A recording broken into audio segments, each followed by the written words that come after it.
그 다음에 용도지구죠. 용도지구. 용도지구랑 뭐 용도구역 이런 것들인데, 용도지구. 용도지구는 역시 용도란 말이랑 지구라는 말이 결합이 되어 있는데, 지구는 지역보다는 좁은 개념이니까 관할, 토지의 전부에 지정합니까? 일부에 지정합니까? 일부에 지정을 하죠. 그 다음에 용도는 쓰임인데, 용도지구는 어떻게 쓰이던가요? 그렇죠. 용도, 지역의 기능 증진. 용도 지역을 도와주는 역할이라고 했었죠. 도와주는 역할. 그래서 뭐 예를 들 때 비서나 부약 같은 거라고 했습니다. 그래서 용도 지역의 기능이 떨어져 있으면 그 떨어진 기능을 증진시키기 위해서 2차적으로 투입이 되는 게 용도지구. 해서 용도 지역의 기능을 끌어올릴 수만 있다라면은 용도지구는 하나뿐만 아니라 2개, 3개도 지정이 될 수 있다라고 했죠. 해서 용도지구는 중복이 가능합니다. 중복해서 지정할 수가 있다라는 거. 그 다음에 용도지구를 분류를 해보면 일단 법에서는 9개로 분류를 합니다. 법에서 9개로. 그게 거기 184페이지에 박스 안에 나오죠.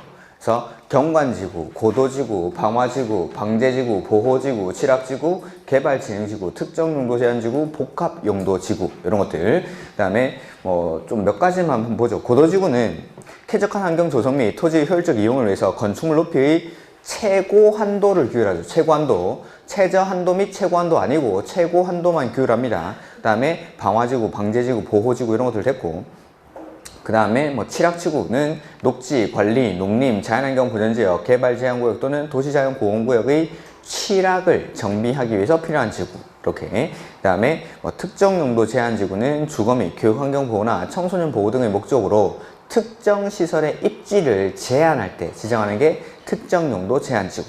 그 다음에 복합용도지구는 지역의 토지이용 상황, 개발 수요 및 주변 여건 등을 고려해서 효율적이고 복합적인 토지 이용을 도모하기 위해서 특정 시설의 입지를 강화합니까? 완화합니까? 완화하는 거죠. 완화. 그 다음에 뭐 수령령상의 용도지구의 세분. 옆에 보시면은 대통령령에서 세분이 되는 용도지구가 5가지가 있죠. 경, 방, 보, 치, 개 이렇게 5가지. 대통령령에서 추가적으로 세분하는 거는 요 5가지만 추가적으로 세분하죠. 경관지구는 자연, 시가지, 특화경관지구 이렇게 세분합니다. 특화경관지구만 한번 보죠. 지역 내 주요 수개의 수변 또는 문화적 보존가치가 큰 뭐죠? 건축물, 주변의 경관 등 특별한 경관을 보호, 유지하거나 형성하기 위해서 필요한 지구. 이렇게. 그 다음에 방제지구는 시가지, 자연 이렇게 세분하고, 보호지구는 역사문화 환경 보호지구, 중요시설물 보호지구, 생태계 보호지구 이렇게. 그래서 역사문화 환경 보호지구는 문화재, 전통사찰 등 역사, 문화적으로 보존가치가 큰 시설 및 지역. 위에 특화경관지구는 문화적으로 보존가치가 큰 건축물. 여기는 시설 및 지역. 이렇게. 그 다음에 중요시설물은 그 옆에 184페이지 보호지구에 보면은 중요시설물 4개가 있죠. 항만, 공항, 공용시설, 교정군사시설. 그래서 중요시설물에는 항만, 공항, 그 다음에 공용시설, 그 다음에 교정, 군사시설 이렇게 4가지가 중요시설물. 이렇게 이런 것들도 좀 받으시고, 이렇게. 다음 중 중요시설물에 해당하지 않는 것은 이렇게 나올 수도 있겠죠. 옆에 써져 있는데 184페이지 박스 안에 5번에 중요시설물 가로 안에 보시면 나오죠. 항만, 공항, 공용시설, 그 다음에 교정, 군사시설 이렇게 쓰고 계시길래 팔 아프실까봐 제가 말씀드렸습니다. 그 다음에 뭐 생태계 보호지구 이런 것들을 읽어보시면 되고, 취락지구인데 집단 취락지구 이거 어디에 지정하죠? 개발 제한 구역에 지정하는 게 집단 취락지구. 개발 제한 구역에 지정되는 거. 그 다음에 자연 취락지구는 녹지, 관리, 농림, 자연환경 보전지역에 지정하는 게 자연 취락지구. 그 다음에 개발 진흥지구는 세분이 5가지로 되죠. 주, 산, 관, 복, 특 이렇게. 주거, 산업, 유통, 관광, 휴양, 복합, 특정. 뭐 주거, 산업, 유통, 관광, 휴양은 그냥 읽어보시면 되는 거고, 복합은 주거, 산업, 유통, 관광, 휴양 중에 둘 이상을 결합해서 개발하는 것이 복합. 그 다음에 특정은 주거, 산업유통, 관광, 휴양 외의 기능을 개발하기 위해서 필요한 지구가 특정 개발 진흥지구. 이렇게. 그 다음에 이렇게 용도지구를 법에서 9가지로 정해놓고 그 다음에 이걸 다시 대통령령에서 세분을 하는데, 이러한 용도지구를 지정하는 이유도 역시 규제하기 위해서 행위 제한하죠. 용도지역에서는 지정이 됐을 때 행위 제한이 3가지가 따라붙죠. 건축 제한, 건폐율, 용적률. 근데 용도지구에서의 행위 제한은 이게 건축 제한입니다. 그래서 각각의 용도지구에서 지을 수 있는 건물, 이러한 건물들을 지을 수 있고 이러한 건물들을 지을 수 없다, 이런 것들을 규제를 합니다. 자, 이러한 행위 제한은 원칙 어디서 하죠? 조례로 행위 제한을 하는 게 원칙. 그래서 용도지구가 딱 나오면은 조례가 떠올라야 된다고 했습니다. 조례. 근데 예외적으로 행위 제한을 조례로 안 하는 게 있죠. 그게 고, 개, 보, 자, 집 이렇게. 고도지구는 어디서? 그래서 185페이지부터 읽어보죠. 용도지구 안에서의 건축물 그 밖의 시설의 용도, 종류 및 규모 등의 제한. 이게 건축 제한이라고 했습니다. 시설의 용도, 종류 및 규모 등의 제한에 관한 사항은 이 법 또는 다른 법률에 특별한 규정이 있는 경우를 제외하고는 특별시, 광역시, 시군의 뭘로? 조례로. 그 다음에 뭐 나머지 내용은 그냥 한번 읽어보시면 되겠고, 그래서 뭐 1번부터 가로 7번 뭐까지 따로 볼 건 없습니다. 근데 그냥 그거 188페이지 4번을 찾아보죠.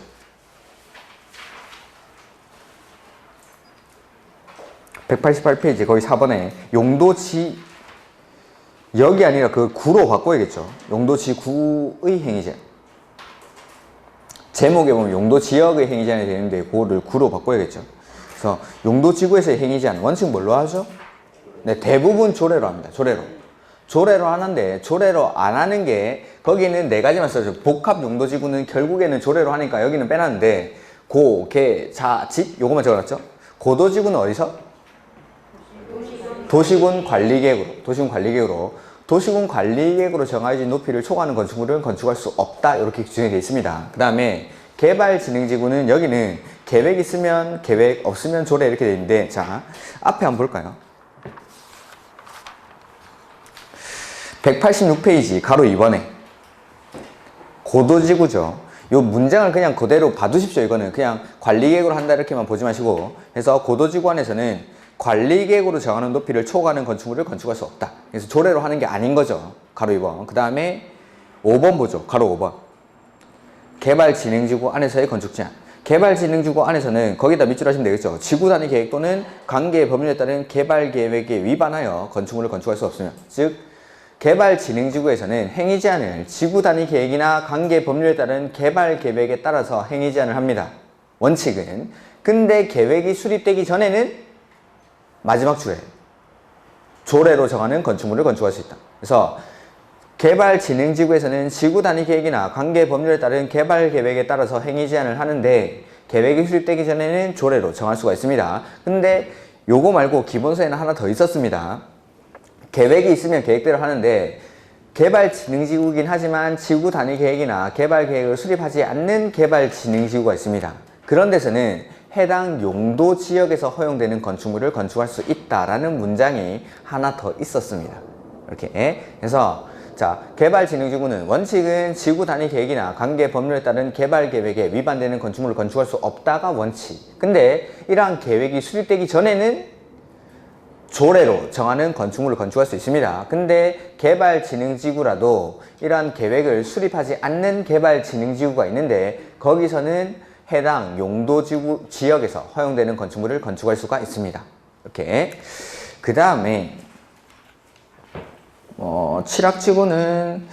자연취락지구는 그 위에 4번에, 그 위에 가로 4번에 국계법 시행령 별표 23과 같다. 즉 요거는 이제 나중에 문제풀이 할 때 보면 나오니까 그런 것들은 한번 보도록 하겠습니다. 별표 23이, 그러니까 별표 23에서 정하니까 대통령령에서 행위 제한을 하는 거죠. 그 다음에 집단 취락지구 이거 어디다 지정하는 거죠? 개발 제한 구역에. 그래서 행위 제한도 개특법에서 행위 제한을 합니다. 개특법에서 이런 것들을 이제 정리해 놓은 게 거기 4번에 188페이지 4번에 팁에 이렇게 적어놨죠. 근데 이렇게만 보지 마시고 앞에서 체크해 드렸던 것처럼 그 문장을 다 읽어보십시오. 문장을. 오케이. 그 다음에 위에 8번에 보시면은 복합용도지구인데 법에서는 복합용도지구에서의 행위 제한은 대통령령으로 한다라고 되어 있습니다. 국계법 내용 안에는, 국계법에서는. 그래서 그 대통령령에 가보면은 대통령령의 내용을 여기 써놓은 겁니다. 그러니까 법에서는 복합용도지구에서의 행위 제한은 대통령령에서 한다라고 되어 있습니다. 그러니까 제가 조례로 한다라고 설명 안 드린 이유가 요거는 조례로 한다라고 해서 뺀 게 원래 복합용도지구는 대통령령에서 한다라고 되어 있으니까. 그리고 그 대통령령의 내용이 가로 8번에 나오는 거죠. 그래서 복합용도지구에서는 해당 용도지역에서 허용되는 건축물 외에 다음의 건축물 중 도시군 계획 조례 미축. 그러니까 대통령령에서 이렇게 표처럼 정해놓은 겁니다. 표에서 이렇게 정해놓고 요거가 정하는 범위 안에서 조례로 정할 수가 있습니다. 그래서 일반 주거지역에서는 일단 복합용도지구가 지정될 수 있는 용도지역이 세 군데가 있죠. 일반 주거지역, 일반 공업지역, 계획관리지역 이렇게 세 군데. 이렇게. 그 다음에 여기는 따로 안 나와 있는데 이 복합용도지구에서는 뭐를 완화를 해주죠? 건축 제한만 완화한다라고 했습니다. 건축 제한만. 여기 우리 책에는 안 나와 있습니다. 기본 너무 이렇게 좀 많이 줄었는데 건축 제한만, 그 행위 제한을 완화를 하는데 복합용도지구에서는 건축 제한만, 건폐율, 용적률이 같이 완화가 되면은 종전의 기반시설이 부족해지는 등의 문제가 우려가 되니까 건축 제한만 완화한다라고 했습니다. 일반 주거지역, 일반 공업지역, 계획관리지역에서. 그 다음에 이러한 이 복합용도지구를 너무 많이 지정해버리면은 용도지역의 지정 목적이 저해가 되니까 최대 얼마까지? 3분의 1 이내에서만 용도지역이 이걸 복합용도지구가 지정이 될 수가 있다라는 것들이 기본서에는 남아 있었습니다. 이렇게. 그 다음에 그래서 건축 제한을 완화해 주는데 일반 주거지역에서는 일단 일반 주거지역에서 지을 수 있는 건물은 당연히 지을 수 있고 뭐까지? 준주거지역에서 지을 수 있는 건물을 지을 수 있다라는 겁니다. 건축 제한을 완화를 해주니까 일반 주거지역에 지을 수 있는 거 지을 수 있고 그 다음에 추가적으로 준주거지역에서 지을 수 있는 건물도 지을 수 있는데 밑에 동그라미 6번까지 있는 것들은 안 된다 이 말입니다. 이렇게. 이거는 안 되는데 이 범위 안에서 조례로 정하는 건축물을 지을 수 있다라는 거죠. 해서 뭐 이종 근생 중에서 안마시술소, 그 다음에 관람장, 공장, 위험물 저장 및 처리시설, 동식물 관련 시설, 그 다음에 장례시설 이런 것들은 안 됩니다. 동식물 관련 시설은 동물원, 식물원 이런 거 아닙니다. 동물원, 식물원은 문화집회시설이고 동식물 관련 시설은 그 축사라든지 도축장 이런 것들이 동식물 관련 시설입니다. 그러니까 주거지역에 좀 안 어울린다 싶은 것들이죠. 안마시술소, 관람장, 공장, 위험물 처리시설, 그 다음에 장례시설, 동식물 관련 시설 이런 것들은 안 됩니다. 이런 것들은. 그 다음에 일반 공업지역은 일단 일반 공업지역에 지을 수 있는 거 지을 수 있고 추가적으로 뭐까지? 준공업지역에서 지을 수 있는 건물을 지을 수 있습니다. 이렇게 건축 제한이 완화가 되니까. 근데 요거는 안 된다 이 말입니다. 요거는. 그래서 아파트, 그 다음에 단란주점이랑 안마시술소, 그 다음에 노유저시설 이런 것들은 안 됩니다. 것들은. 그 다음에 계획관리지역에서는 다음의 건축물을 추가적으로 지을 수 있다 이 말입니다. 요거를. 그래서 그 계획관리지역에서는 이러한 것들을 지을 수 있다 이 말입니다. 이종 근생 중 일반 음식점, 휴게 음식점, 제과점 이런 것들. 그 다음에 뭐 가로 안에 건 볼 필요도 없습니다. 그 다음에 판매시설, 숙박시설, 그 다음에 유원시설 이런 것들을 지을 수가 있다. 근데 계획관리지역은 시험에 조금 나오기는 힘드니까 차라리 이것까지 나오면 상당히 어려운 문제긴 한데 일단은 요 정도 위에 일반 주거지역, 일반 공업지역에서 안 되는 것들 이 시험에 나왔었죠. 29회 때. 29회 시험 때. 그래서 일단 뭐 시험에서 일반적으로 낸다면은 일반 주거지역에서는 준주거지역에서 지을 수 있는 건물을 건축할 수 있다. 뭐 이런 식으로. 그 다음에 일반 공업지역에서는 중공업지역에서 지을 수 있는 건축물을 건축할 수 있다. 이런 식으로 출제가 되고 그 다음에 지을 수 없는 건물들이 나온다면은 조금 어려운 내용이라고 생각하시면 됩니다. 이렇게 해서 일반 주거지역에서 지을 수 없는 건물을 해서 장례시설이 안 된다라는 게 시험에 나왔었던가? 아마 기출문제 보면 나올 텐데 그런 것들이 시험에 나온 적이 있습니다. 이렇게. 그 다음에 용도지구는 항상 지구 나오면은 항상 떠올라야 되는 날이 조례죠. 그래서 조례로 이 법이랑 대통령에서 정해놓은 용도지구를 추가적으로 세분할 수가 있죠. 그 다음에 조례로 새로운 용도지구를 신설해내는 것도 가능합니다. 지금 우리 책에는 신설하는 건 안 나와 있는데 조례로 듣도 보도 못한 새로운 용도지구를 만들어낼 때는 쉽게 만듭니까? 어렵게 만듭니까? 엄격한 요건 하에. 그래서 목적은 부득이한 경우가 있는 경우에 한해서 행위 제한은 필요 최소한도로, 그 다음에 법이나 대통령령에서 정해놓은 행위 제한을 완화하는 용도지구는 신설하지 아니할 것. 이런 것들이 용도지구를 신설할 때의 요건이었습니다.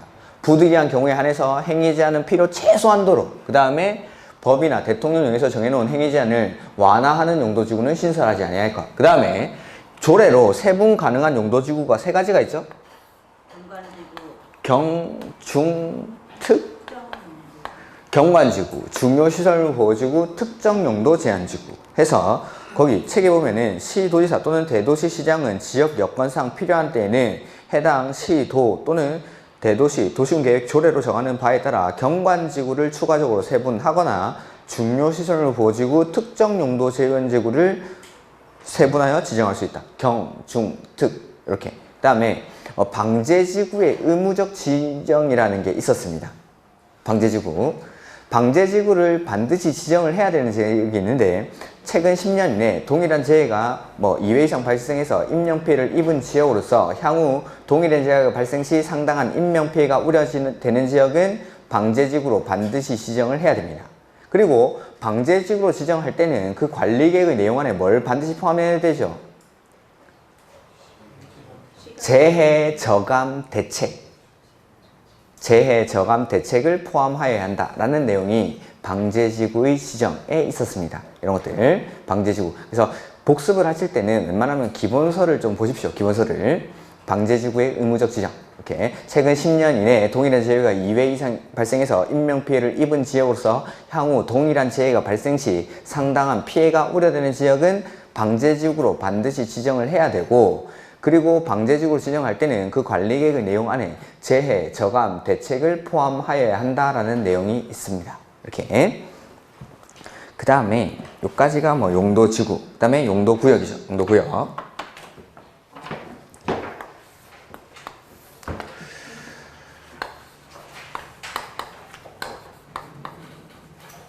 용도구역은 일단 요렇게 용도란 말이랑 구역이란 말이 결합되어 있고, 구역 역시 관할, 토지의 일부에다가 하는데, 이 용도구역의 용도는 독자적으로 따로 정한다라고 했습니다.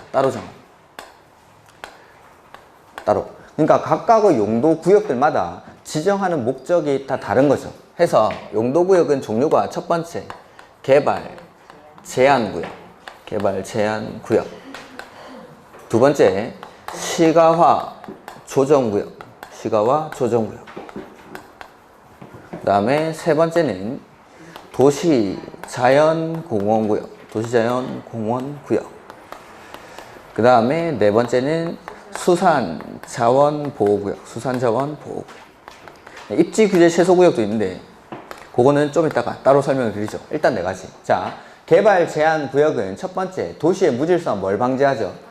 확산을 방지하고 도시민에게 건전한 생활 환경을 확보하며, 그 다음에 세 번째, 국방부 장관의 요청에 의해서 보안상의 목적으로 지정을 합니다.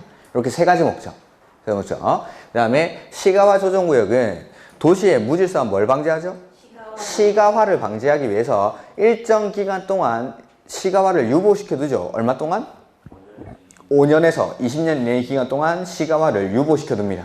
이렇게. 그 다음에 도시자연공원구역은 식생이 양호한 산지에서의 개발을 제한할 필요가 있을 때, 이럴 때 지정하는 게 도시자연공원구역. 그 다음에 수산자원보호구역은 말 그대로 수산자원을 보호, 육성하기 위해서 지정하는 곳이 수산자원보호구역이죠. 자, 그 다음에 두 번째, 지정권자입니다. 개발제한구역 누가 지정하죠? 국장이. 시가와 조정구역은 원칙 누가 지정하죠? 시, 도지사. 대도시 시장은 아니죠. 시, 도지사가 지정하는데 예외적으로 국가계획과 연계된 시가와 조정구역은 누가 지정합니까? 국장이. 그 다음에 도시자연공원구역은 시, 도, 대도시. 관리계획의 결정권자가 다 지정하는 거죠. 용도구역. 그러니까 도시자연공원구역은 원칙적인 관리계획 결정권자인 시, 도, 대도시. 그 다음에 수산자원보호구역은 해양수산부 장관이 각각 지정을 합니다. 나온 김에 자, 국장이 관리계획을 결정하는 경우 첫 번째가 뭐였죠? 국장이 입안한 거예요. 국가계획 맞습니다. 국가계획과 관련된 관리계획은 국장이 입안하니까 그건 국장이 결정하죠. 그 다음에 두 번째가 여기 개발제한구역. 그 다음에 세 번째가 시가와 조정구역이 원칙은 아니고 국가계획과 연계되어 있을 때 이럴 때는 국장이 지정을 합니다. 국장이. 그 다음에 요거 수산자원보호구역은 해양수산부 장관이. 그 다음에 나머지 칸들은 그냥 관리계획의 결정권자를 써놓으시면 되는 거죠. 도시자연공원구역은 시, 도, 대도시. 근데 시가와 조정구역은 대도시는 안 되고 시, 도지사만. 원칙. 요게 결정권자. 그 다음에 행위제한은 싹 다 개별 법률에서 하는데 이 시가와 조정구역의 행위제한은 여기 국계법에서 하는 거죠. 국계법에서. 그래서 지금 보시면은 189페이지 개발제한구역은 따로 읽지 않겠습니다. 시가와 조정구역 보시면은 원칙은 시, 도지사가 직접 또는 관계행정기관의 장의 요청을 받아 도시지역과 그 주변 지역의 무질서한 뭘 방지하죠? 시가화를 방지하고 계획적, 단계적인 개발을 도모하기 위해서 대통령령으로 정하는 기간이 얼마입니까? 5년에서 20년 이내의 기간 동안 시가화를 유보할 필요가 있다고 인정되면 시가와 조정구역의 지정 또는 변경을 관리계획으로 결정할 수 있다. 근데 국가계획과 연계해서 지정할 때는 누가? 국장이. 그래서 동그라미 2번 시가와 기간 및 시료. 국장 또는 시도지사는 당의 도시지역과 그 주변 지역의 인구 동태, 토지이용 상황, 산업 발전 상황 등을 고려해서 얼마 동안? 5년에서 20년 이내의 범위 안에서 시가와 유보기간을 정합니다. 그리고 시가와 유보기간 얼마 동안 유보시킬지를 정할 때도 관리계획으로 합니다. 관리계획으로. 얼마 동안 유보시키는지도 관리계획으로. 그 다음에 니은 시가와 조정구역의 지정에 관한 관리계획 결정은 시가와 유보기간이 끝난 날이 언제? 다음날. 해제, 실효 이런 것들은 항상 다음날부터 효력을 잃는다. 이 경우 국장은 그 뒤에 고시를 해줘야 된다. 고시를 해야 실효가 되는 게 아니라 실효됐다라는 걸 알려주기 위해서 고시를 하는 겁니다. 실효고시를. 그래서 실효는 시가와 유보기간이 끝난 날의 다음날에 자동으로 실효가 되는데 뒤에 고시를 할 필요가 없다는 아니고 고시를 해줍니다. 이거는 고시를 해야 효력이 상실되기 때문이 아니라 알려주기 위해서. 그 다음에 수산자원보호구역 이런 것들은 공유수면이나 고개 두 번째 줄에 그에 인접한 토지에도 이 수산자원보호구역을 지정할 수 있다는 거. 바다에만 지정하는 거 아니고 그에 인접한 토지에도 수산자원보호구역을 지정할 수가 있습니다. 그 다음에 도시자연공원구역은 그냥 한번 읽어보시면 되겠죠. 그 다음에 이 책에는 시가와 조정구역에서의 행위제한이 안 나와 있는데, 자, 시가와 조정구역에서 행위제한 이 나오면 제가 일단 크게 두 가지로 나누라고 했습니다. 도시, 군 계획사업이랑 비도시군 계획사업 이렇게 구분하죠. 도시군 계획사업이 뭐죠?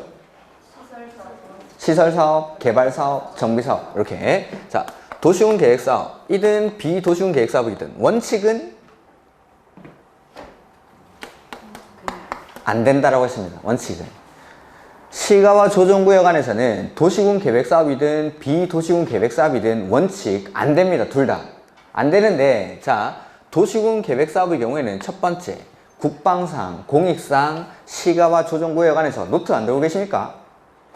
노트를 들고 계시면 그걸 써놨을 텐데, 제가. 네. 그렇죠. 제가 어떤 사람인데 안 쓸 리가 없죠. 네, 노트를 좀 참고를 하십시오. 이 책에 내용이 많이 좀 삭제가 되어 있습니다. 그러니까 노트를 좀 참고를 하십시오. 해서 그 노트는 9페이지에 나오는 겁니다. 9페이지에. 노트 9페이지에. 해서 도시군 계획사업이든 비도시군 계획사업이든 원칙은 안 되는데 도시군 계획사업의 경우에는 첫 번째, 국방상, 공익상, 시가와 조정구역 안에서 사업이 불가피한 경우로서 두 번째, 관계 중앙행정기관의 장이 요청하죠. 그 다음에 세 번째는 국장이 시가와 조정구역의 지정 목적 발생에 지장이 없다라고 인정하는 경우에 한해서 허가받고 합니까? 그냥 합니까? 그냥. 요거 도시군 계획사업은 이 세 가지 요건이 갖춰지면 허가 안 받고 그냥 할 수가 있습니다. 근데 비도시군 계획사업은 원칙은 안 되는데 일부 행위에 한해서 허가 받고 합니까? 그냥 합니까? 허가 받고. 그래서 이 시가와 조정구역 안에서는 신고하고 할 수 있는 행위가 없다라고 했죠. 신고하고 할 수 있는 행위는 존재하지 않습니다. 그래서 그냥 하든지 허가받고 하든지 둘 중에 하나. 허가받고 하든지 그냥 하든지 이런 것들이 시가와 조정구역 안에서의 행위죠. 그 다음에 일부 허가받고 할 수 있는 행위에서 주택의 신축이 됩니까? 안 됩니까? 신축은 안 됩니다. 거기 안 적혀있으면 신축 X라고 써두십시오. 안 적혀있으면. 제가 그 설명할 때도 신축 X라고 쓰라고 했을 텐데. 그래서 증축만 가능하죠. 100제곱미터 이하에서. 그 다음에 부속 건축물은 신축이 가능한데 33제곱미터 이하에서. 그 다음에 생업 관련 행위들은 허가받고 할 수 있고, 공동, 공용, 공익, 공공 이런 시설도 그냥 하는 거 아니고 신고하고 하는 거 아니고 시가와 조정구역 안에서 할 때는 허가받고 해야 됩니다. 허가받고. 그 다음에 경미한 토지 이용 행위. 근데 허가를 거부할 수 없는 사항이 있죠.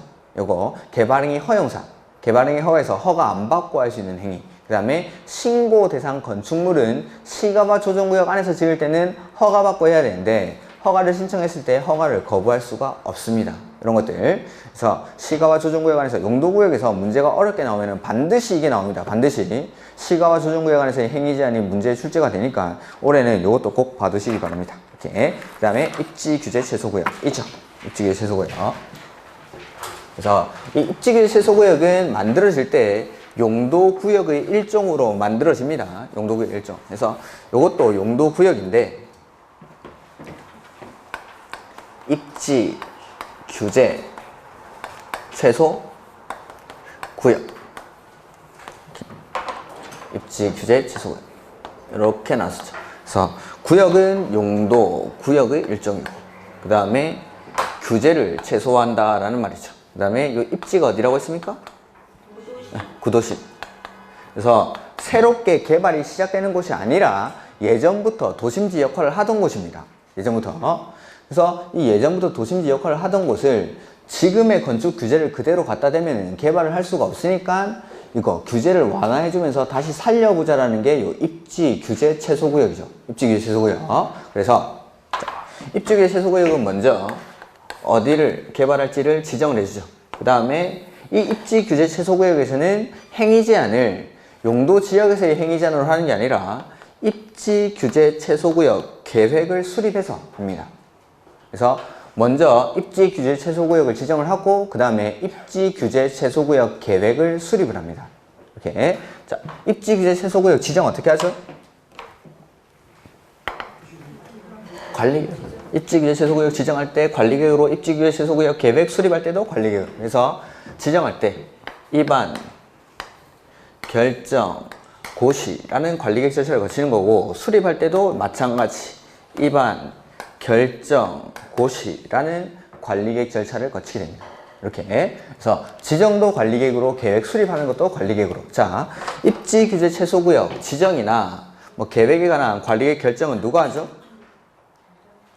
관리계획 결정권자가 합니다. 결정권자. 그래서 예전에는 국장만 이걸 결정을 했었는데 개정을 하면서 효력이 이제 없어져가지고 이제는 관리계획 결정권자. 원칙은 시, 도, 대도시 예외적으로 국장이 관리계획을 결정을 하죠. 입지규제 최소구역에 관한 사항들. 이렇게. 그 다음에 결정하기 전에 협의하고 심의를 하고, 여기도 마찬가지. 협의하고 심의를 하는데 보통 결정권자가 결정하기 전에 관계행정기관장에게 협의 요청을 하고, 이 협의 요청을 받은 관계행정기관장이 답변 주는 기간이 대부분은 30일인데 요 입지규제 최소구역에서는 10일입니다. 10일.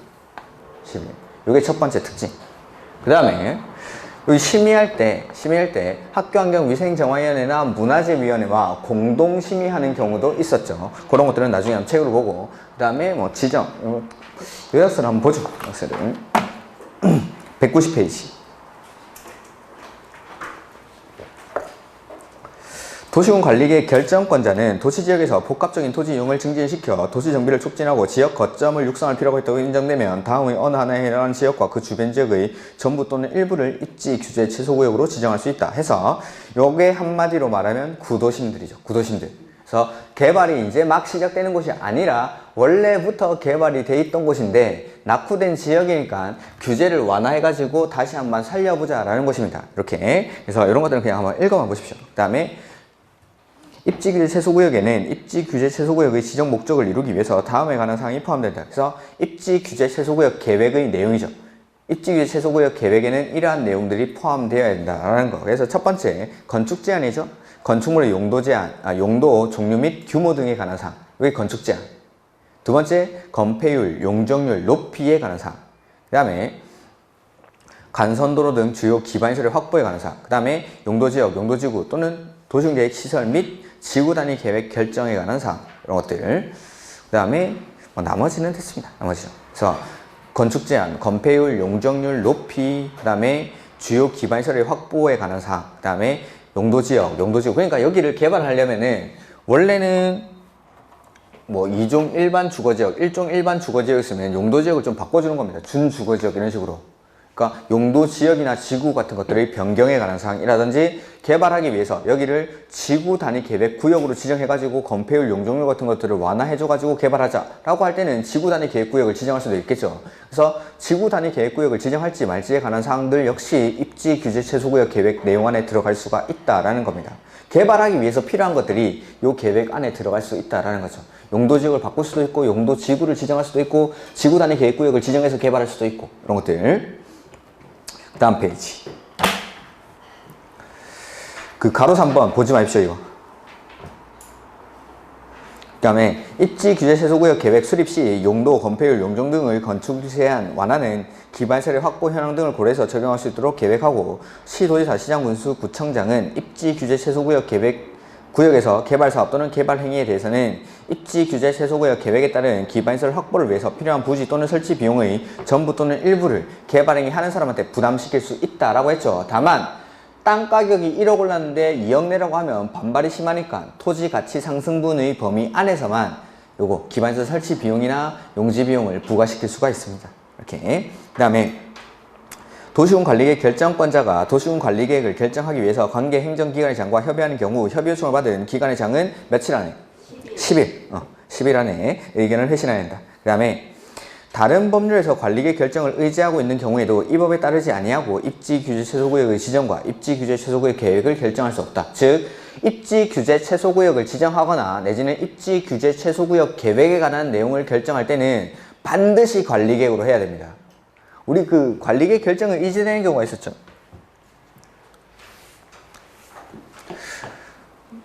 이런 거 하면 시간이 걸릴 것 같은데. 도시개발법에서 시행자가 지정이 됩니다. 도시개발법에서 시행자가 지정이 되면 그 시행자가 만들어야 되는 계획이 뭐죠? 실시계획. 실시계획. 실시계획에 반드시 포함되어야 되는 게 도시개발법에서 실시계획에 포함되어야 되는 게 지구 단위 계획이 반드시 포함되어야 한다라고 했었죠. 그 다음에 실시계획을 작성하려면 인가 받고 보셔야 합니다. 실시계획 인가 누가 하죠? 개발법에서? 지정권자 생각할 필요가 없죠. 개발법이니까 지정권자가. 지정권자. 개발법 무조건 지정권자. 그 다음에 실시계획을 고시를 합니다. 이 고시를 하면은 실시계획의 내용 중 관리계획으로 결정해야 될 사항이 포함이 되어 있을 때는 실시계획 고시가 되면 관리계획 결정 고시를 의제해준다 라고 했습니다. 요때. 자, 개발법에 의해서 관리계획 결정이 의제가 되죠. 근데 이 실시계획의 내용에는 입지규제 최소구역에 관한 사항이 포함이 되어 있다 하더라도 입지규제 최소구역에 관한 사항은 결정 고시 의제가 안 되고 반드시 관리계획으로 따로 해야 된다라는 내용입니다. 이렇게. 그 다음에 기준 누가 정합니까? 기준 국장. 왜 이렇게 힘이 없습니까? 힘내시죠. 지정권자 못 맞춰도 괜찮습니다. 지정권자 뭐 모를 수도 있지. 모를 수도 있지. 자, 근데 이건 알아야 됩니다. 기준은 국장이 정한다. 이건 알아야지. 기준은 국장이. 그 다음에 입지 규제 최소 구역에서의 행위 제한. 자, 입지 규제 최소 구역에서의 행위 제한은 용도 지역 및 용도 지구에서의 토지용 및 건축물의 용도, 건폐율, 용적률 높이 등에 대한 제한을 강화하거나 완화하여 따로 거기 밑줄 입지 규제 최소 구역 계획으로 정한다. 그러니까 입지 규제 최소 구역에서는 행위 제한을 요 계획 만들어서 합니다. 계획. 요 계획에 따라서 여기서 건폐율, 용적률을 어떻게 완화해주고 뭐 높이 같은 거 어떻게 완화하고 이런 것들 계획으로 합니다. 계획으로. 그 다음에 다음 페이지 192페이지 입지 규제 최소 구역에서의 다른 법률 적용의 특례. 자, 입지 규제 최소 구역이 지정이 되면은 일부 규정을 적용하지 아니할 수 있죠. 안 하는 거 아니고 아니할 수 있답니다. 아니할 수 있다. 그래서 세 가지 주택법에 따른 주택의 배치, 부대 복리시설의 설치 기준, 대지 조성 기준, 그 다음에 주차장법에 따른 부설 주차장의 설치, 세 번째는 문화예술진흥법에 따른 미술작품의 설치. 이 세 가지 규정을 적용하지 아니할 수 있다. 그 다음에 가로 3번 먼저 보죠. 가로 3번. 입지 규제 최소 구역이 지정이 되면은 여기를 뭘로 봐줍니까? 건축법에 따른 특별 건축구역으로 지정된 것으로 본다. 간주로 하죠. 특별 건축구역으로. 그 다음에 가로 2번 보죠. 입지 규제 최소 구역 계획에 대해서 여기 계획 수립할 때 관리계획 결정할 때도 요 심의를 거치겠죠. 이 심의는 원래 관리계획 결정할 때 심의는 도시계획위원회의 심의를 거칩니다. 근데 학교 환경 위생 정화구역에서의 행위 제한을 완화할지 말지 내지는 역사문화환경 보전지역에서의 행위 제한을 완화할지 말지 여부를 결정할 때는 요거 도시계획위원회뿐만 아니라 공동심의를 하죠. 학교 환경위생정화위원회나 문화재위원회와 공동심의를 개최합니다. 그리고 행위 제한을 요 안에서 학교환경위생정화구역이라든지 내지는 역사문화환경 보전지역에서 행위 제한을 완화할지 말지 여부를 결정할 때는 여기 도시계획위원회의 의결에 따르는 게 아니고 요 사람들 학교환경위생정화위원회나 문화재위원회의 의결에 따라서 완화 여부를 결정한다라고 했었죠. 이렇게 이 경우 맨 끝에 여기 박스 위에 이 경우 다음의 완화 여부는 각각 학교환경위생정화위원회와 문화재위원회의 의결에 따른다라고 되어 있죠. 이렇게 그래서 공동심의를 개최하고 행위 제한을 완화할지 말지 여부를 결정할 때는 도시계획위원회의 의결이 아니라 요 사람들 학교환경위생정화위원회나 문화재위원회의 의결에 따라서 결정을 합니다. 이렇게 그 다음에 5절 해서 둘 이상의 용도지역에 걸치는 경우에 행위 제한이 나오죠. 자, 원칙 대지가 둘 이상의 용도지역, 지구, 구역 등에 걸쳐 있죠. 이럴 때 가장 작은 부분의 규모가 얼마입니까? 330제곱미터 이하일 때. 근데 도로변을 따라서 띠 모양으로 지정된 상업지역에서는 660이 기준이 되죠. 이럴 때 여기 뭐부터 나오지? 건폐율이나 용적률은 어떻게 합니까? 밑에서 두 번째 줄 가중평균. 만약 계산 문제로 나온다면 각각 구해서 더하면 된다라고 했습니다. 이런 것들은 우리 문제 풀이할 때 한번 연습해보고 그 다음에 건축 제한에 관해서는 대지 중 가장 넓은 면적이 속하는 용도 지역 등에 관한 규정을 적용한다라고 했었죠. 자, 요거 그림을 한번 그려보죠. 그래서 대지가 이렇게 있는데 이 대지가 이렇게 주거지역, 상업지역에 각각 걸쳐있고 주거지역에 속하는 부분이 700제곱미터, 상업지역에 속하는 부분이 300제곱미터입니다. 자, 이 중에서 가장 작은 부분이 어디죠? 상업지역. 이거 330제곱미터 이하 맞습니까? 네. 이럴 때는 건폐율이나 용적률은 가중평균, 요거는 나중에 계산 문제에서 풀어볼 겁니다. 각각 구해서 더하면 됩니다. 근데 건축 제한은 대지 중 가장 넓은 면적이 속하는 용도 지역 등에 관한 규정을 적용하죠. 그래서 이럴 때 이 토지는 상업지역으로 쓸 수 없고 주거지역에 맞는 건물을 지어서 활용을 해야 된다라고 했었죠. 이렇게. 근데 도로변을 따라서 띠 모양으로 지정된 상업지역에서는 기준이 660제곱미터로 바뀌죠. 하나만 더 해볼까요? 우리 건축법에서는 건축법 규정을 어떠한 지역의 건축법 규정을 적용할지를 적용할 때는 기준이 얼마였습니까?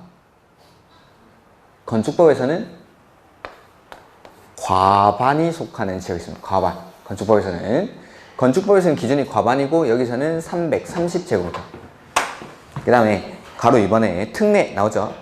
건물이 고도지구에 걸쳐 있죠? 그러면 어디? 대지랑 건물 전부에 대해서 고도지구에 관한 규정을 적용합니다. 이렇게. 건물이 걸쳐 있으면 건물이, 그 다음에 그 동그라미 봐. 역시 건물이 어디에 걸쳐 있죠? 방화지구에 걸쳐 있을 때는 어디에 대해서만? 그 전부, 그가 뭐죠? 그 전부가? 건물 전부. 건물 전부에 대해서. 땅은 불에 안 타니까 그 전부, 즉 건물 전부에 대해서 방화지구에 관한 규정을 적용하죠. 다만 방화지구와 방화지구가 아닌 곳의 경계가 방화벽으로 구획되어 있을 때는 방화지구가 아닌 곳에 대해서는 그러하지 아니하다. 이렇게. 그 다음에 3번. 대지가 녹지지역과 그 밖의 용도지역 지구 구획에 걸쳐 있을 때 N은 원칙은 각각이지만 가장 작은 부분이 어디? 녹지지역이고 그 부분의 규모가 330제곱미터 이하일 때는 각각이 아니고 큰 부분으로 흡수해서 쓰게 됩니다. 원칙대로. 그 다음에 녹지지역에 있는 건물이 고도지구나 방화지구에 걸쳐 있죠. 이럴 때는 각각이 아니고 위에서 봤던 고도지구나 방화지구에 관한 규정을 적용하게 됩니다. 이렇게. 요게 대지가 둘 이상의 용도지역에 걸치는 경우에 대한 행위제한, 이런 것들. 다음 페이지. 지구단위 계획이죠. 자, 요거는 나중에 문제로 보는 게 훨씬 나으니까 일단은 요 정도까지만 하겠습니다.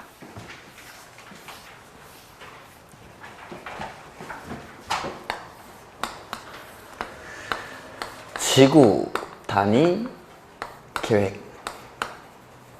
그래서 지구 단위 계획은 이렇게 끊어가지고 요 계획이 뭐 관리 계획의 일종인 거고 지구 단위로 만드니까 이 지구 단위 계획은 관할 토지의 일부.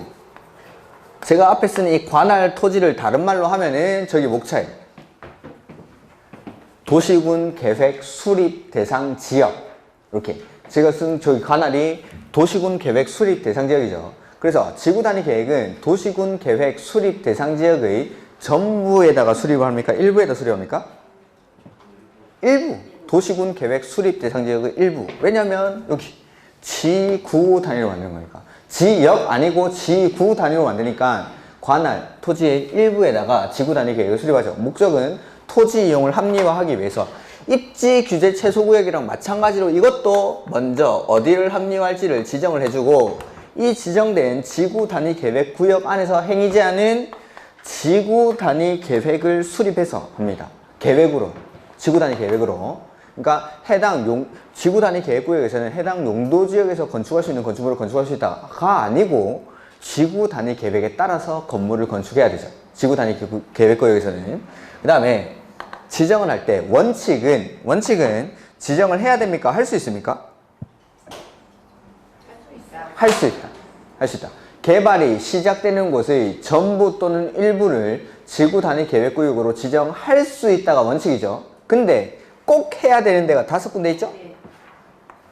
정, 태, 공, 시, 노! 정비구역, 택지개발지구에서 뭐하고 나서? 사업이 완료되고 나서 얼마가 경과합니까? 10년이 경과한 지역. 그 다음에 공원이나 시가와 조정구역에서 해제되는 지역, 내지는 녹지지역에서 주거지역, 상업지역, 공업지역으로 변경되는 지역의 면적이 30만 제곱미터 이상인 지역, 이런 곳들은 지구 단위 계획구역으로 지정하여야 한다는 거. 하여야 한다. 그 다음에 이렇게 토지 이용을 합리화해야 되는 지역은 도시 지역에만 있는 게 아니라 비도시 지역에도 지구 단위 계획구역을 지정할 수가 있습니까? 네. 그래서 자, 책을 좀 보죠. 잠깐. 194페이지.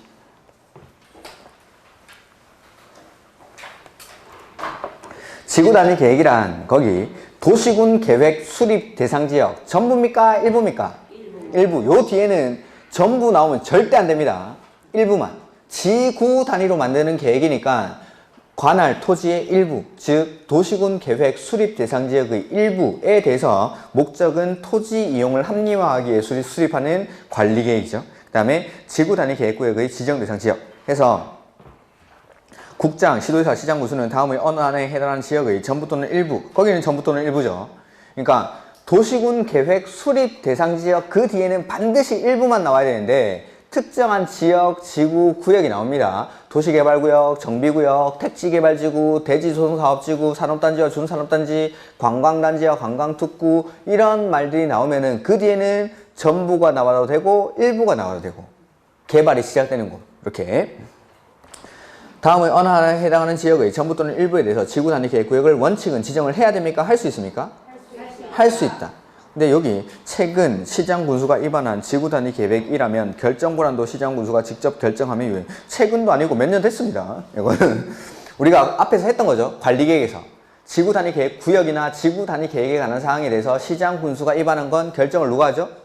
시장 군수가 직접 할 수 있다. 그 말을 여기다 그냥 써놓은 거죠. 이렇게 몇 년 됐습니다. 뭐 최근도 아닙니다. 그래서 첫 번째 원칙은 지정할 수 있다. 해서 1번에 뭐 그 뒤에 뭐 용도지구, 도시개발구역, 정비구역, 택지개발지구, 대지조성사업지구, 산업단지와 준산업단지, 관광단지와 관광특구 이런 것들 개발이 시작되는 것. 근데 밑에 필수적 지정 대상 해서 하여야 한다라는 게 정비구역이나 택지개발지구에서 뭐하고 나서 사업이 완료되고 나서 10년이 경과하죠. 지정되고 나서가 아닙니다. 사업이 완료되고 나서. 그 다음에 시가와 조정구역이나 공원에서 해제되는 지역이라든지 녹지지역에서 주거지역, 상업지역, 공업지역으로 변경되는 지역의 면적이 얼마 이상일 때? 30만 제곱미터 이상일 때 도시개발구역으로 지정할 수가 있죠. 다음 페이지 195페이지. 이런 지구단위 계획구역은 도시지역에만 지정하는 게 아니라 비도시지역에도 지구단위 계획구역을 지정할 수가 있죠. 해서 첫 번째는 계획관리지역. 자, 계획관리지역에 지구단위 계획구역을 지정할 때는 계획관리지역이 차지하는 비중이 50% 이상이고 나머지 용도지역은 생산관리나 보전관리지역일 것. 생산관리나 보전관리지역일 것. 가로 1번에 나오죠? 가로 1번에 생산관리나 보전관리지역일 것. 50% 이상일 것은 거기 길다랗게 돼 있는 짝대기 거기 나오고 계획관리지역이라는 제목 밑에 50% 이상일 것이라고 돼 있고 그래서 계획관리지역에 외에 지구단위 계획구역으로 포함될 수 있는 나머지 용도지역은 생산관리나 보전관리지역이어야 하는데 이 보전관리지역은 너무 많이 들어가면 안 되죠.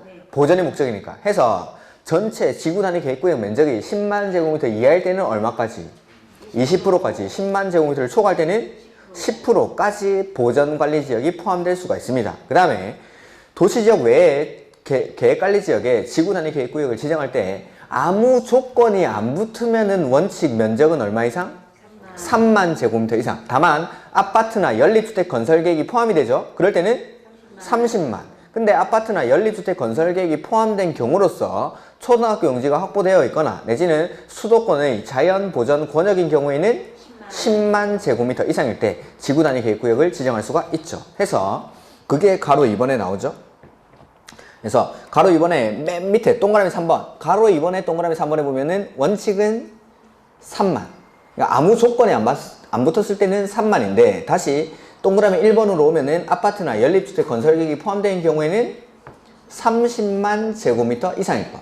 그 다음에 동그라미 2번에 아파트나 연립주택 건설 계획이 포함된 경우로서 초등학교 용지가 확보되어 있거나 수도권의 자연 보전 권역일 때는 10만.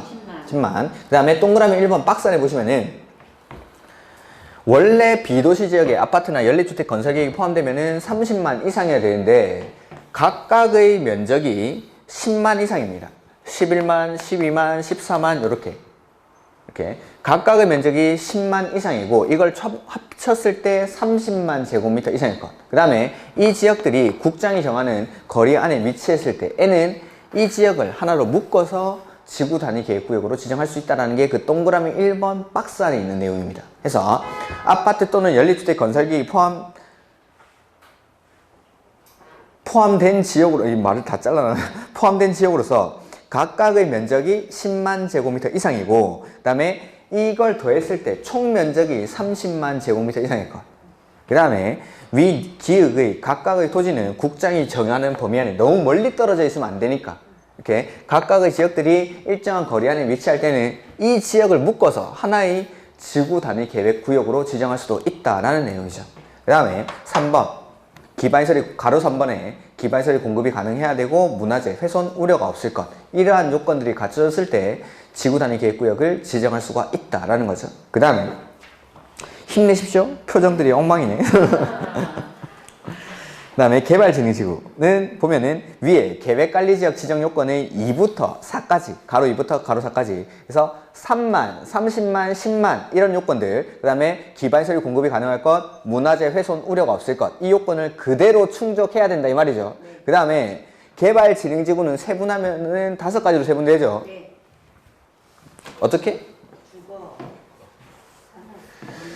주, 산, 관, 복, 특 이렇게 각각의 개발진흥지구마다 지정될 수 있는 지역이 다르죠. 자, 주거는 계획관리지역, 그 다음에 산업유통이 좀 많았죠.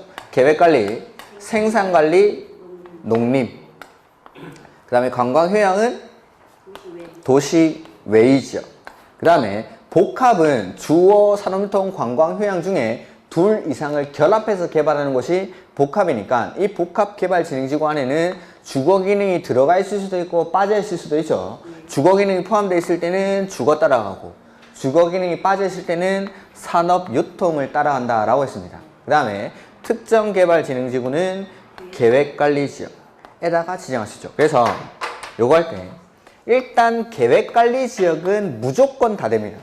계획관리지역은. 근데 요 산업유통만 좀 따로 기억하시면 되겠죠. 요 산업이 제가 1차 산업. 농사 짓는 거. 그러니까 농림지역, 그 다음에 농림지역에 준해서 관리하는 생산관리지역. 이렇게. 1차 산업이라고 생각하시고 그냥 농림지역. 이런데. 그래서 계획관리, 생산관리, 농림. 요런 데다가 산업유통개발진흥지구를 지정할 수 있다라는 거죠. 이렇게. 그 다음에 세 번째, 비도시 지역에 지정할 수 있는 곳이 하나 더 있죠. 맨 마지막 칸에. 넘기면 안 되고, 그 맨 마지막 칸에. 지정된 용도지구를 폐지하고 지구단위 계획으로 대체하려는 지역. 여기도 비도시 지역에 지구단위 계획구역을 지정, 이거 그 한 줄 있다고 넘기면 안 됩니다. 시험에 이미 나왔죠. 이거. 그래서 비도시 지역에 지구단위 계획구역으로 지정할 수 있는 곳은 세 가지. 계획관리지역, 개발진흥지구, 세 번째는 기존의 용도지구에서 행위제한 등을 지구단위 계획으로 대체하려는 지역. 요런 데다가 지정을 할 수가 있죠. 이렇게. 그 다음에 이렇게 지구단위 계획구역을 지정하고 나면 여기서는 행위제한을 요거 계획 수립해서 합니다. 지구단위 계획을 수립해서. 자, 지구단위 계획에 꼭 들어가야 되는 게 용기. 건축물의 용도 제한, 건폐율, 용적률, 건축물 높이, 최고한도, 최저한도. 그 다음에 기가 기반시설의 배치와 규모. 요 두 가지는 꼭 들어가야 되죠. 기반시설의 배치와 규모. 그 다음에 나머지 내용들도 지구단위 계획의 내용은 기억을 해주셔야 됩니다. 해서 1번에 보시면은 용도지역이나 용도지구를 대통령령으로 정하는 범위에서 세분하거나 변경하는 거. 근데 지정은 안 된다고 했습니다. 그 다음에 참고해 보시면은 용도지역 또는 용도지구를 세분 또는 변경하는 용도지역 또는 용도지구를 그 범위 안에서 세분 또는 변경하는 것으로 한다. 그러니까 도시지역은 도시지역 안에서, 상업지역은 상업지역 안에서 바뀐다 이 말입니다. 이 경우 지정된 지구단위 계획구역에서는 용도지역 간의 변경을 포함한다. 이런 것들은 그냥 보지 마십시오. 그 다음에 2번에 동그라미 2번에 기존의 용도지구를 폐지하고 그 용도지구에서의 건축물이나 그 밖의 시설의 용도, 종류 및 규모 등을 제한을 대체하는 사항. 그 다음에 3번은 아까 했죠? 기조, 용기 중에 기반시설의 배치와 규모. 그 다음에 4번 도로로 둘러싸인 일단의 지역 또는 계획적인 개발 정비를 위해서 구획된 일단의 토지의 규모와 조성 계획. 그 다음에 5번이 용이죠. 건축물의 용도 제한, 건폐율, 용적률, 건축물 높이의 최고한도, 최저한도 이런 것들.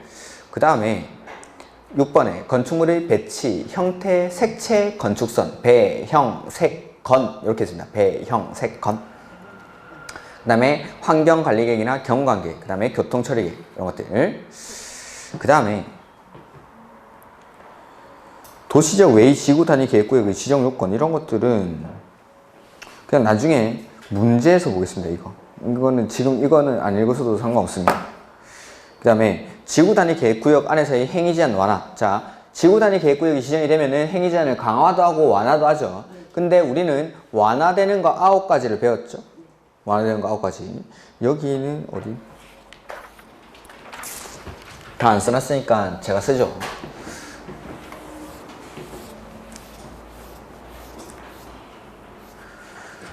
자, 지구단위 계획구역이 지정이 되면은 일단 국계법 세 가지. 건축 제한, 그 다음에 건폐율, 용적률 등이 완화가 되죠. 그 다음에 건축법에서 대지와 도로와의 관계, 그 다음에 대지 안에 조경, 그 다음에 일반적인 높이 제한, 그 다음에 1조 등의 확보를 위한 높이 제한, 그 다음에 공개공지, 이런 규정들이 완화가 됐었고, 그 다음에 주차장법에서는 부설주차장 설치 기준을 완화해 줍니다. 자, 요걸 다시 도시지역이랑 비도시지역으로 나누죠. 자, 국계법 규정들은 도시지역이든 비도시지역이든 똑같이 완화가 됩니다. 건축제한 완화해주고, 건폐율은 얼마까지? 150%까지. 그 다음에 용적률은 200%까지, 최대 200%까지 완화할 수가 있죠. 그 다음에 높이는 얼마까지? 120%까지. 도시지역에서만. 비도시지역에는 규정이 없습니다. 부설주차장 설치 기준은 역시 마찬가지. 도시지역에서만 100%까지 완화가 된다라는 거. 이게 지구 단위 계획구역이 지정됐을 때 완화되는 규정들. 이렇게. 그래서 도시지역, 비도시지역 이렇게 나눠놨는데 그걸 제가 훨씬 더 자세하게 써놨습니다. 여기다가. 그 다음에 기억해야 될 포인트 완화 규정인데 1번에 주차장 설치 기준은 얼마까지 완화해주죠? 100%까지. 100%까지. 근데 목적은 1번 한옥마을을 보존하고자 하는 경우 내지는 차 없는 고리를 조성하는 경우. 오케이. 세 번째는 차량 진입 금지 구간을 지정할 때, 이럴 때 주차장 설치 기준을 도시지역에서 얼마까지? 100%까지. 그 다음에 높이는 용적률은 이 2번은 이거 보지 마십시오. 그 밑에 있는 2번 이런 것들 보지 마십시오. 그 다음에 실효입니다. 실효. 자, 지구 단위 계획 구역이 지정되고 나서 계획은 얼마나 만들어야 되죠? 3년.